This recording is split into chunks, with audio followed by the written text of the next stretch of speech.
Welcome to Almost Here, Round the Corner Future Technology podcast with Richard Jacobs. Future technologies poised to transform our lives for better or worse are the focus of this podcast. Almost here means these technologies are now here and starting to be used, or just around the corner, from Bitcoin to artificial intelligence, 3D printing, blockchain, virtual reality, and more.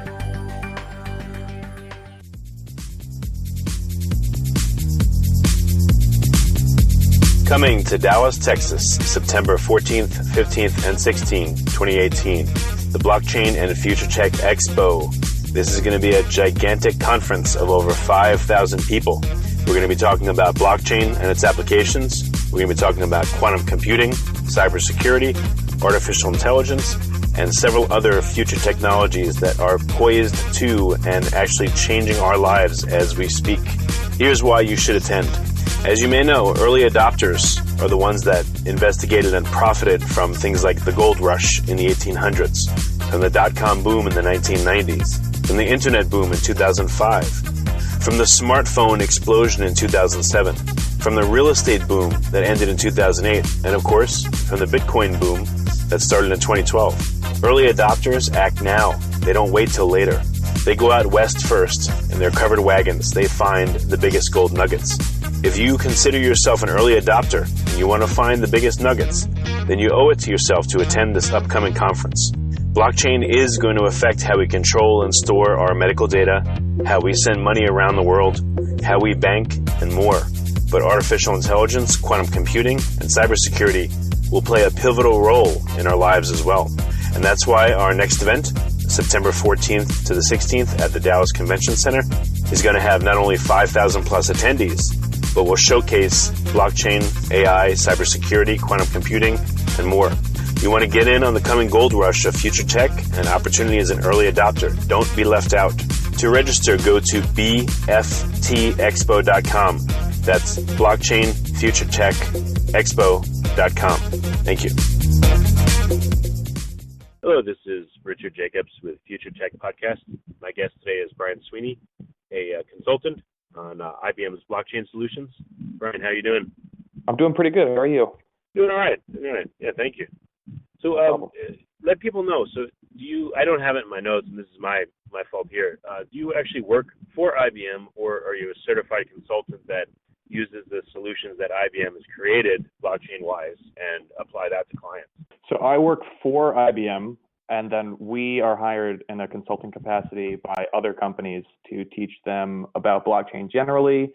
And we offer all sorts of services, from just going over conceptually what blockchain is, all the way to helping companies determine if blockchain is good for them and building proof of concept applications and even enterprise applications if it's the right solution for what they need. And what's the climate right now? Are companies just proactively reaching out to you and saying, hey, we've heard about this blockchain stuff, can it help us? Or do you have to go and bring this idea to companies yourself? It's a little bit of both. We have some clients that utilize other aspects of IBM's, offerings, and then we think that blockchain might be a good fit for them. And then we also have people that approach us directly and ask about it. There's definitely a lot of hype in the blockchain world right now. So we have plenty of people coming to us and asking us as IBM's been around forever. It's a trusted name. And so people are like, oh, if IBM's doing this, maybe that'd be a good place to start. And part of my job is determining, is blockchain actually a good implementation for what they need? Or do they just want to get in on the hype and want to be able to tell their clients that they're using blockchain, but it's really not the best use case for them? And what kind of industries do you see anecdotally lend themselves to blockchain most easily? Maybe give a few examples. The easiest ones are definitely like supply chains, because any company that sells anything is involved in supply chain economics in some way. There's a lot of players involved in a typical supply chain. And there's a lot of, trust elements where blockchain lends itself really to that sort of implementation. Another common one is food safety, tracking food from the time it leaves a farmer's plot until it's served in a restaurant, and everywhere along the way, all the different participants in that network, and kind of keeping track of things so that if, God forbid, something goes wrong and, somebody gets sick from that plate of guacamole you served, you can track it all the way back to the specific farm that you got that bad avocado from and know exactly where it's coming from. Those are probably the two biggest use cases. We have plenty of other ones that we've been working with, but those are usually the easiest ones to kind of explain to non-technical people how blockchain can really help them out and accomplish their business goals. Okay. Any examples of blockchain in action that you've seen, how it's helped a business with logistics, supply chain management, lead times, tracking? Any people love case studies. That's why I ask. Like, what have you seen out there, whether it was you personally involved or not, that you saw was like, wow, I didn't know blockchain could even do this as well? One of the interesting use cases that I've seen is for tracking the condition of artwork as it's being moved around. So there are companies that, a multimillionaires will hire to manage their art collections, and then say, Bob wants to loan his Picasso to the Met. To do that, there are companies that will do reports on the state of a artwork before it's sent to a museum and then after it gets back, so that they can see if any damage has been done. A corollary might be if you've ever rented a car, right before you take it off the lot, the last thing you do is you walk around the car, you have that little diagram and you might circle, okay, there's a scratch here, there's a bump here, all these different things are wrong with the car. So that way when you come back, they know, did you actually cause these scratches, or were they here when you took the car out? So basically the same sort of thing for artwork, and using blockchain for that. So when it leaves different people's hands, they do a report on the state of the condition at that time. And then the nature of blockchain is, it doesn't require trust in people, but instead of just trust in the network. So that was one of the more interesting and sort of novel approaches that I've seen in blockchain. Okay. Just to give it some more detail. So a car inspection, let's say there's, I walk around, I eyeball the car. So that data gets recorded. Let's say, it's a rental car place. I'm the guy that works at, let's say, Enterprise, and, the car comes in, I walk around, I look at it, I make my notes, and that goes into the computer. It also gets anchored into a blockchain that's associated with that particular car. So what you're saying, I guess, is the blockchain makes it so that no one can go back and change that data and say, no, there really wasn't a scratch there. What was said was said. Or are there other aspects to it that make it worthwhile to use or a better result than what we currently have? Right. So that's one of the main things, right, that blockchains are by design add only, that you can update information only by adding new information. You can't go back and change things. And that's definitely one of the primary advantages. But in an enterprise implementation of this, there's also the idea of signing things with digital signatures, which non-technically basically just means I can sign this piece of information in such a way that it would be impossible for someone else to forge my signature. So that way, fast forward a week, and then someone says, okay, we've got this information. It has your signature. You can't deny having signed that. You can't say, okay, the information, I saw that, but I wasn't the one that signed off on it. Digital signatures are another fantastic use case or use of in the blockchain space. Okay. All right, very good.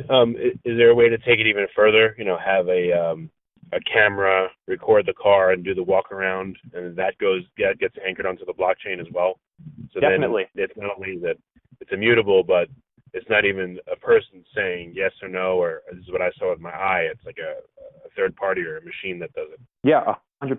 The blockchain can be implemented and or integrated with sort of the idea of the Internet of Things. So if we go back to that food safety use case, right? Say a company, wants to serve fresh beef from their restaurants, right? Like Wendy's, for example, that's one of their primary points of their selling points. And we don't have any official business with Wendy's. This is purely a hypothetical example.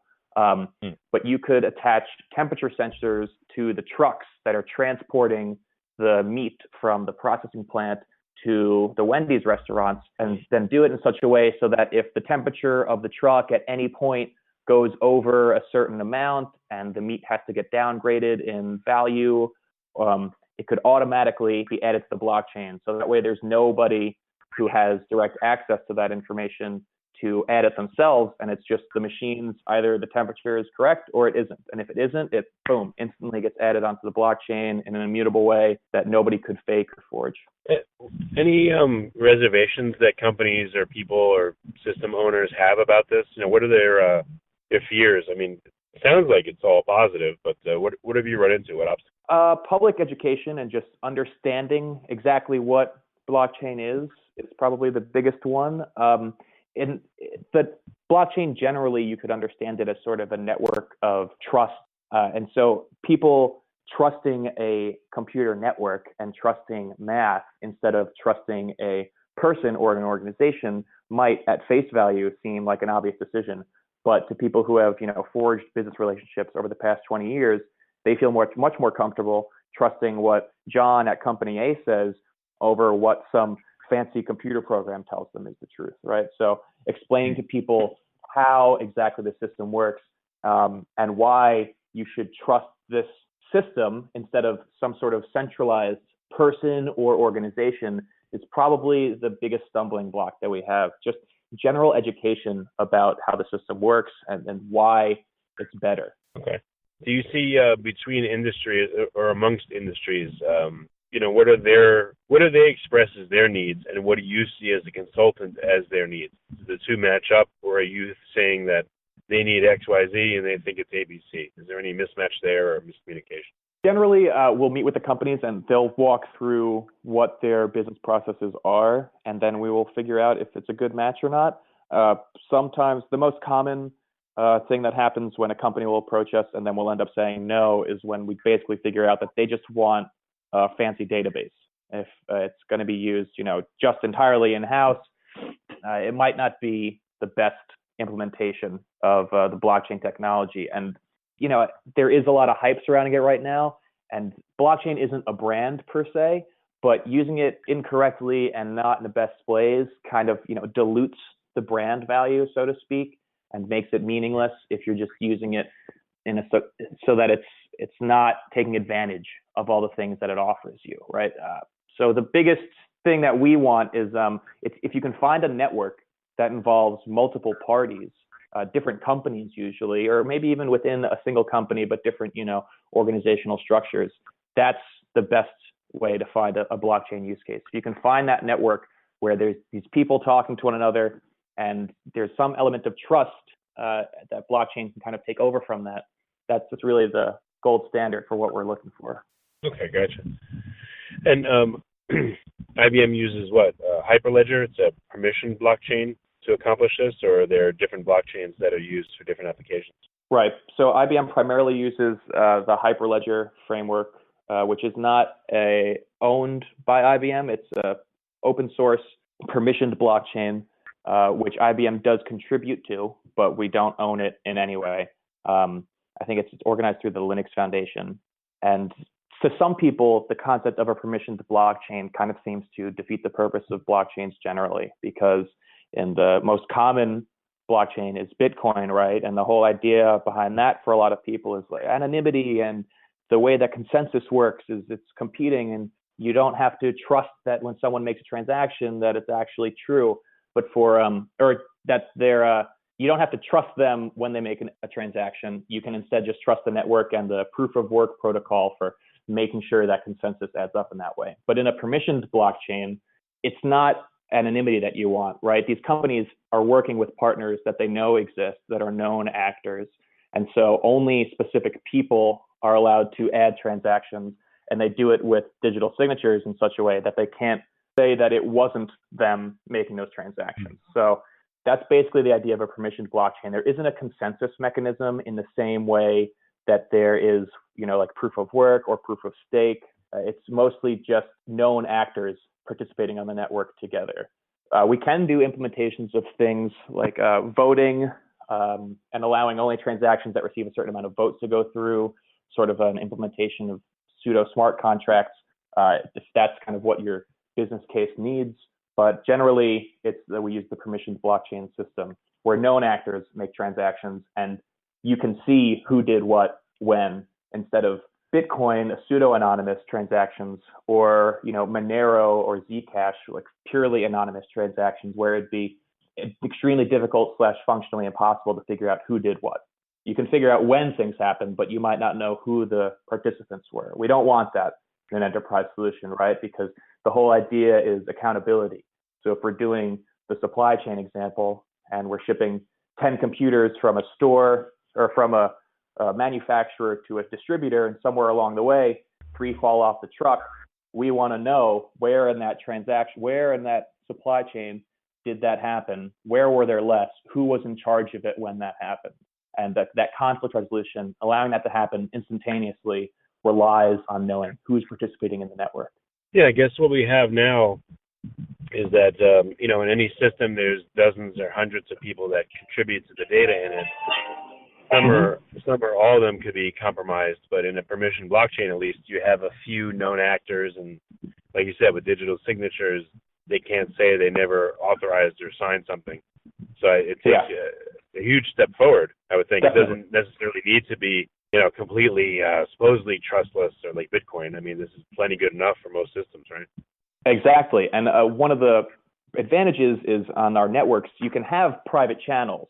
So if you're a farmer and you're participating in this network with, 10 different shipping companies and 20 different markets, you don't have to, if you make a special deal with one of those markets where you're selling it at a price less than you are to the other ones, it doesn't have to be completely out there and open. Not everybody needs to know your transactions. Only the people involved in a specific supply chain need to actually have access to that information.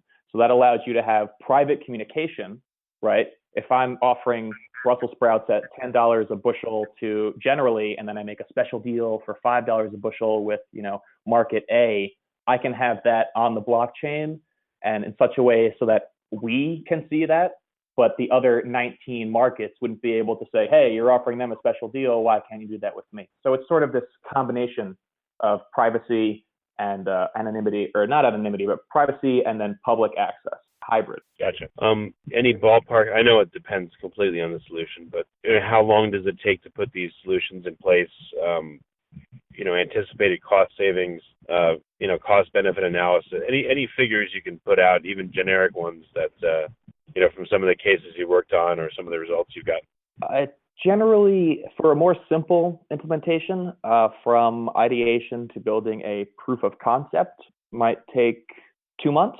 And then to building a production-ready network could take 4 to 6 months for something like that, depending on the size of the implementation. And IBM, being a large company, many of our clients are also massive organizations. So building a network for a company that has 50,000 people participating on it takes some time. But then if we're working with someone smaller, a little like boutique shop who just works, their network only involves maybe 2 or 3 other companies, that might take, 2 months. It's kind of a little bit, exactly like you said, it's tough to make generalities in that way. Yeah, and a big organization can't move too fast because they'll fall to pieces. So I know this probably 4 to 6 months isn't even long in the large corporate world, is my guess. But yeah, exactly. I mean, as far as like major corporations are concerned, that's like lightning fast for a lot of them, right? If you're going to be completely uprooting how they do things currently and replacing it with a new system, that's very, very quick for a massive company to be able to do something like that. It's tough for some people who work in the startup world to see it that way. Having worked in startups myself, sometimes you have a meeting, you make a decision, and then boom, like that day, you're making that change. But for these large companies, they can't, and they really shouldn't move that quickly. There's too many moving parts. You need to take time to step back and really consider the implications of what you're doing. Yeah, gotcha. To outsiders, I mean, from what I see, there's 2 sides of the market. There's the small startups that are trying to have blockchain solutions for everything you could think of, supply chain, et cetera. Then there's the larger guys, IBM, various companies like that are working on the larger permission blockchains.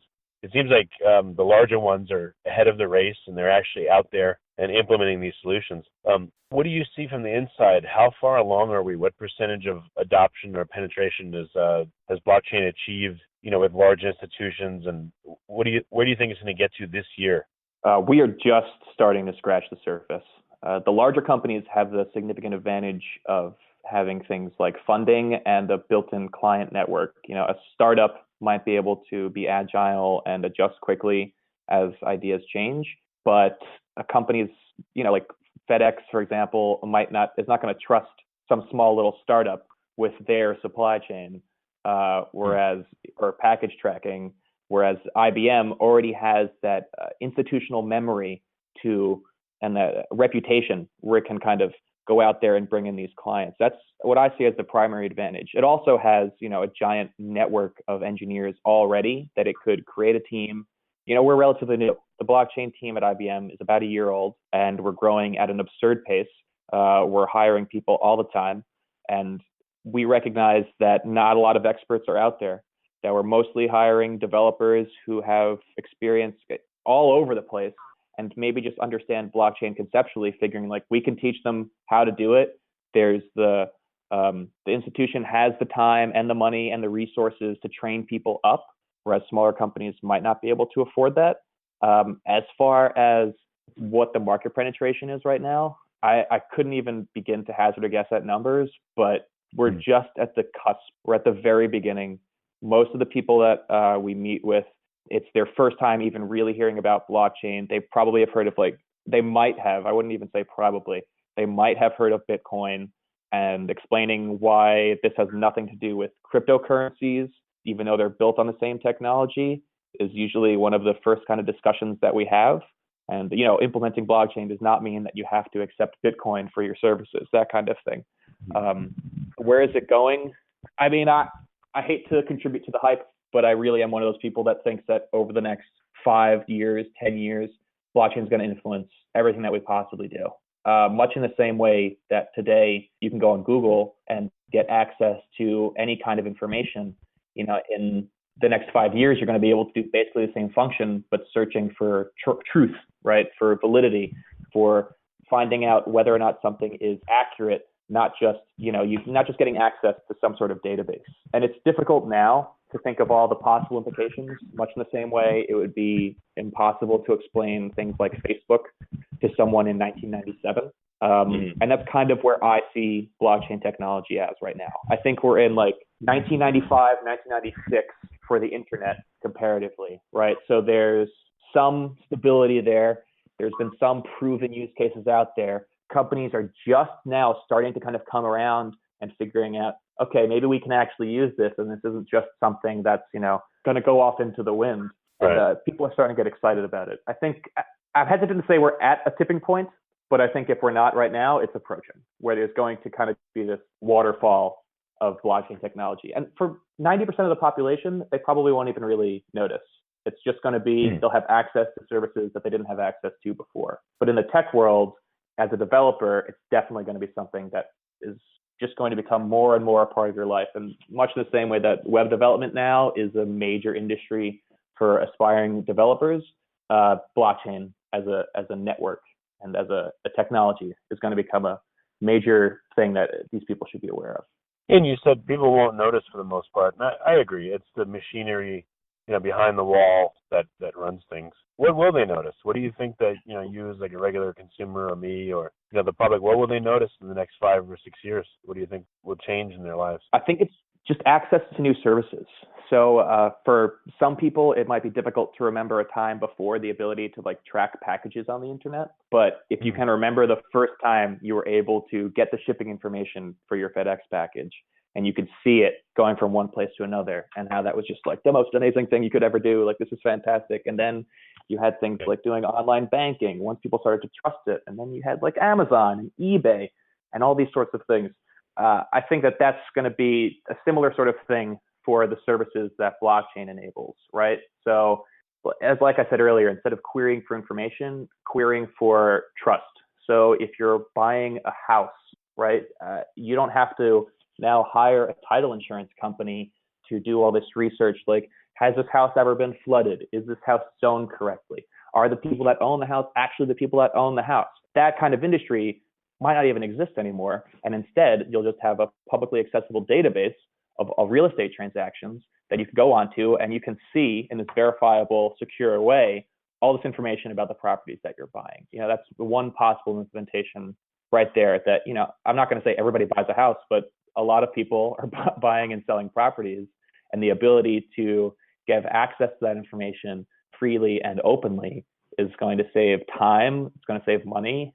And if we're being honest, it is going to cost jobs much in the same way that any significant advancement in technology does. But it's the future, and it's happening whether or not people want it. I gotcha. You, IBM and these other companies, I know you can't speak for them, but I guess this may be a big revenue source, and there may be some large companies that shift entirely to blockchain fulfillment, blockchain implementation. Mm-hmm. Yeah, certainly. I guess I can see it becoming a spin-off of a whole large division of IBM or some other company, or Yeah, companies, if they're able to quickly adapt, are probably going to implement their own little blockchain divisions to kind of build off of these technologies. And then we're probably also going to have companies like, Google and Facebook that 15 years ago didn't exist and have become major world players in the marketplaces. There are going to be new companies that just seemingly pop up out of nowhere overnight and become dominant just because they got the technology first. They have a good and secure implementation, and they build that trusted relationship with companies and with the public. Yeah, last question. What impresses you about blockchain? Like, why do you like it? Is it because the results are amazing and radically better, or are there other reasons that get you interested in this? I feel like most people who got interested in blockchain, I started with the whole cryptocurrencies thing, and being a millennial, I have lots of reasons not to be really trusting of central institutions like banks and things like that. And I like the idea of not having to have faith in someone or something in order to interact with them. I really like that idea. I like the idea of being able to control my own identity and being in control of my internet persona and who I am, and the way that I can interact with these companies is entirely up to me. Whereas today, Facebook makes money off of my identity and my information without me even knowing it. I like the idea of kind of pushing out the innovation from central networks and from the center of a network and to the outskirts, right? The open source nature of it, where there is no one sort of in control, and it's this sort of a thing that doesn't really make sense in theory, and in theory it shouldn't work, but somehow it does. It's kind of like Wikipedia, right? Like if you explained Wikipedia to someone who'd never used it, like, oh, it's this internet encyclopedia, and anybody can go on there and edit it, and it has generally a pretty good sources of information. It's more or less accurate. That's fantastic. If you explain it to someone who'd never heard of it or used it, they'd be like, okay, there's no way that could possibly work. It's going to be rife with trolls, and just the network effect won't help take over. That's kind of what gets me excited about it, that it's a seemingly absurd idea when you first kind of get into it. But then once you see it in action, it actually does work. And I don't know where it's going to go. I don't know what the future holds. And that's kind of what gets me excited. Okay, well, very good. So if listeners want to get in contact with you, talk to you about consulting and all that, what's the best way to get in touch? Well, they can hit me up on LinkedIn. Brian Sweeney. I think my LinkedIn information is just linkedin.com/BP Sweeney.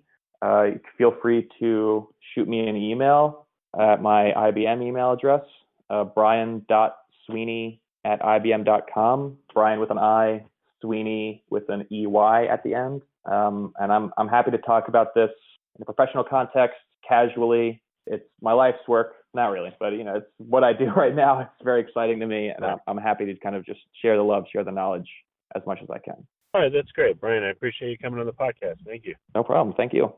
Coming to Dallas, Texas, September 14th, 15th, and 16th, 2018, the Blockchain and Future Tech Expo. This is going to be a gigantic conference of over 5,000 people. We're going to be talking about blockchain and its applications. We're going to be talking about quantum computing, cybersecurity, artificial intelligence, and several other future technologies that are poised to and actually changing our lives as we speak. Here's why you should attend. As you may know, early adopters are the ones that investigated and profited from things like the gold rush in the 1800s, from the dot-com boom in the 1990s, from the internet boom in 2005, from the smartphone explosion in 2007, from the real estate boom that ended in 2008, and of course, from the Bitcoin boom that started in 2012. Early adopters act now. They don't wait till later. They go out west first. In their covered wagons, they find the biggest gold nuggets. If you consider yourself an early adopter and you want to find the biggest nuggets, then you owe it to yourself to attend this upcoming conference. Blockchain is going to affect how we control and store our medical data, how we send money around the world, how we bank, and more. But artificial intelligence, quantum computing, and cybersecurity will play a pivotal role in our lives as well. And that's why our next event, September 14th to the 16th at the Dallas Convention Center, is going to have not only 5,000 plus attendees, but will showcase blockchain, AI, cybersecurity, quantum computing, and more. You want to get in on the coming gold rush of future tech and opportunity as an early adopter. Don't be left out. To register, go to bftexpo.com. That's blockchainfuturetechexpo.com. Thank you. You have been listening to Almost Here, Around the Corner Future Technology podcast with Richard Jacobs.